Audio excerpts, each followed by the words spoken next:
បានផលអត់ខ្វះទេអ្នកដឹងជីវិតពេលខ្លះវារៀងអយុត្តិធម៌បន្តិចណានៅក្នុងជីវិតរស់នៅរបស់យើងត្រូវប្រាប់ខ្លួនឯងថារស់គឺត្រូវតែប្រឹងដើម្បីឲ្យខ្លួនឯងផ្លាស់ប្ដូរប្រឹងដើម្បីឲ្យខ្លួនឯងនឹងទៅមុខអ្នកមិនចាំបាច់ទៅបញ្យល់ប្រាប់អ្នកដតីពីការលំបាករបស់យើងទេវាគ្មានតម្លៃអីគាត់ទៅសោះគេអត់ខ្វល់ពីការលំបាករបស់យើងទេគេខ្វល់តែម្យ៉ាងប៉ុណ្ណោះគឺលទ្ធផលរបស់យើងបានលទ្ធផលអីខ្លះអ្នកត្រូវចាំថាបើយើងគ្មានលទ្ធផលគ្មានអ្នកណាមកខ្វាយខ្វល់ជាមួយជីវិតរបស់យើងទេនៅពេលដែលយើងខិតខំប្រឹងប្រែងពេលខ្លះបិទតិចបានបិទតិចខ្លះទៅអ្នកខ្លះមិនឃើញពីការលំបាករបស់យើងទេគេឃើញតែពីកំហុសរបស់យើងប៉ុណ្ណោះរិះគន់ជន់ផលិត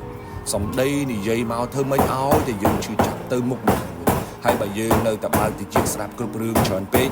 ខ្ញុំជឿថាបងប្អូនទៅមុខអត់រួចទេរឿងណាគួរស្ដាប់ចាំស្ដាប់រឿងណាដែលគិតថា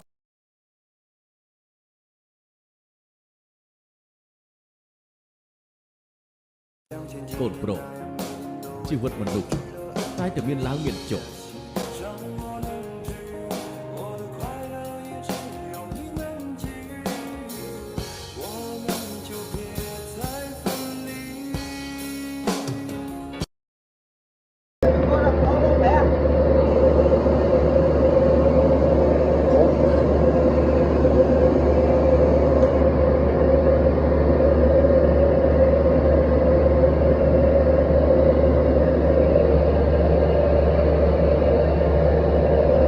អ្នកម៉ាក់